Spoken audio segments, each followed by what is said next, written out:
This is a Ford Transit, all-wheel drive, extended, high roof, 350, heavy duty, dually. This is as big as they get. This is the big, beautiful beast. The big, beautiful beast. This van has got a gross vehicle weight rating of 11,000 pounds. It's one of the few that has that high a gross vehicle weight rating.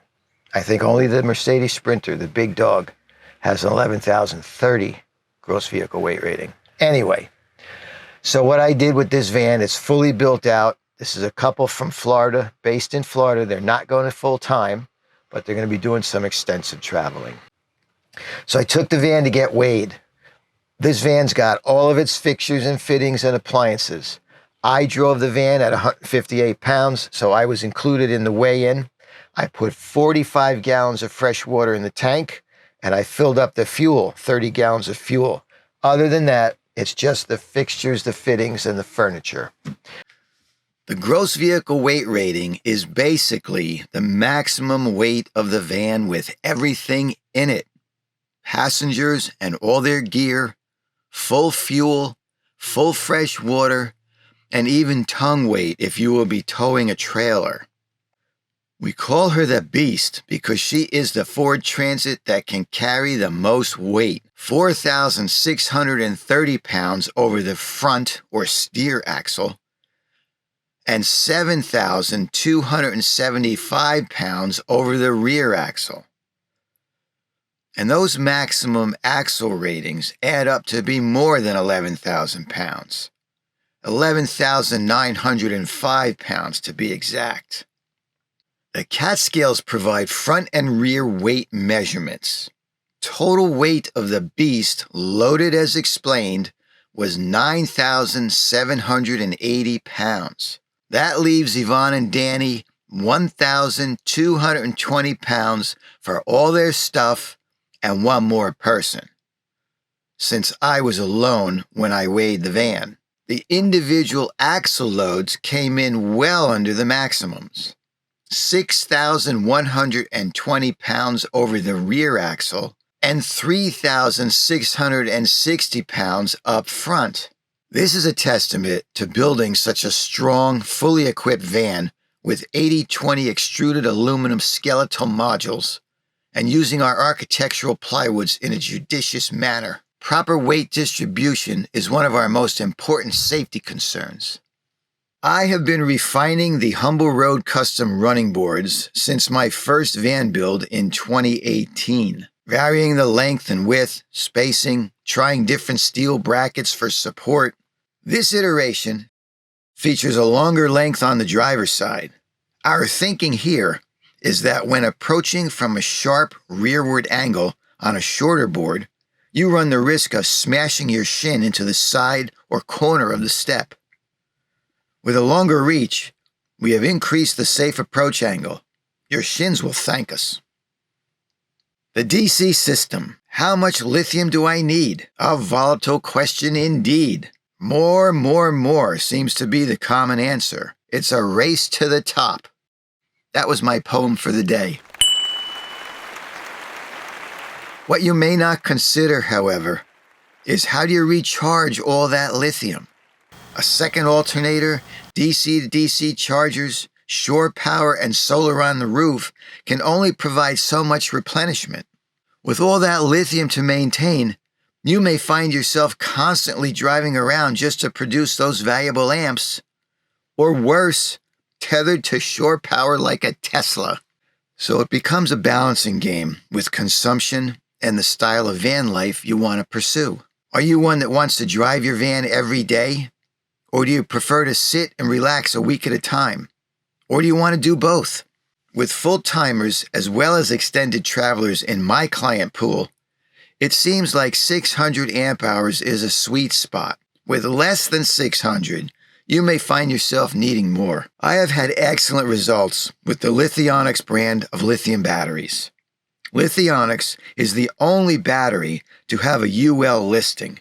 It is a lithium iron phosphate, which is more tolerant of staying at higher voltages for longer periods of time, and it's not nearly as volatile as lithium cobalt. The UL standards require all kinds of testing. We really abuse the battery in doing distance drops, punctures. And the idea is to make sure that everything is safe. We actually have a test where we take a pneumatic air gun and put a nail in the side of the battery. And yes, it damages the battery, but the idea is that damage isn't going to spread. If you do have a puncture, think of an accident or something like that, yeah, the battery might not survive, but it's going to protect the vehicle, the other parts of the system. That's no easy feat, but they succeed in getting that certification time and time again. That's safety that I can count on. This Transit has a 630 amp hour battery with an external BMS. Breakers and fuses are laid out in an intuitive manner, and as always, they are positioned to be seen, noticed on a daily basis. You will subconsciously become one with the system, and you will know immediately when something's not right. Paired with the Victron Multiplus 2 inverter charger, Yvonne and Danny have no issues using their induction cooktop, their air conditioner, their microwave oven, their coffee maker, or their toaster oven. Just not all at the same time. I love using an analog breaker panel from the yachting world, and I always display it prominently since it is wise to refer to this panel regularly and use it as a switching station as well. The battery gauge, freshwater gauge, and the Victron Serbo GX color touchscreen round out this control center. Air handling and ventilation in this fixed glass van are provided by two Max Air fans, both with their own individual voltage regulators. Set one on intake and the other on exhaust, and you will exchange the air in the van a multitude of times per minute. When you go to bed, put on the Caframo Sirocco fan, and you'll be looking for a blanket even on a hot night. The air conditioner is the Coleman Mach NDQ series, 15,000 BTUs with soft start. The lithium battery loves soft start. Slowly ramping up its power draw on startup, this air conditioner sips power and is relatively quiet to operate. What I haven't been able to find is an air conditioner with soft start and a heat pump. I have one or the other, but not both. Before the temps drop so low that you need to use the onboard furnace, a heat pump is a great interim way to heat your van moderately before the furnace is required in colder climates. The plumbing system in the Big Beautiful Beast is similar to previous Humble Road van builds. I run every leg as an individual dedicated line, no branches. This allows for individual control of each zone. If one of these zones fails in some manner, simply turn the valve off and continue on your way, uninterrupted, until you can get it fixed. It's also an easy way to diagnose a problem by the process of elimination. The Beast has 3 sets of zones: hot and cold to the shower, hot and cold to the galley sink, and hot and cold to the outdoor shower. I make my perforations only through the top of the water tank. With gravity and pressure taken out of the equation, this guarantees a leak-free life for those fittings. When you turn on a faucet and call for water, the pump sucks the water up the pickup tube and pumps it through a zone to the faucet of your choice. But when you turn off the faucet, the water drops back down the tube into the tank. This creates an air gap for the next time you turn on the faucet, which can cause sputtering and spitting. There will be no sputtering and spitting in a Humble Road van, so I installed a check valve on the pickup tube in the bottom of the fresh tank. A check valve is a one-way valve. It allows water to flow in one direction only, in this case up the tube to the pump, but will not let it flow back down. So you always have good water pressure and no air gaps in the system. Sometimes there's a bit of work involved to keep things simple. My free hot water system. It's a closed loop system. What that means is we're pumping the antifreeze from this reservoir with a 12-volt Bosch water pump. We pump it up to the front of the van. This is on when the engine is running. And what it does is it passes through a heat exchanger.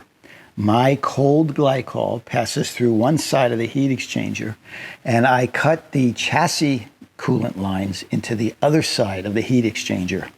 So the hot antifreeze is running through one side of the heat exchanger. My cold antifreeze is running through from the other direction, like this. And of course, what does a heat exchanger do? We're exchanging the heat. The chassis glycol is hotter than my glycol. They want to equalize when they pass and touch. The glycols never touch. They're in separate channels that are wrapped in a series of copper plates. So what happens is when that hot glycol comes through, it heats the copper, and my cold glycol picks up that heat and comes all the way back to the water heater.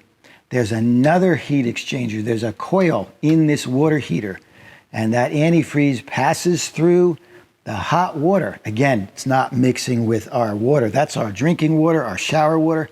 It's just a closed coil that's inside, submerged in that water. Now, why do I have a heat exchanger? Why do I have all this extra hosing? Why don't I just cut my chassis lines and bring them back to this water heater?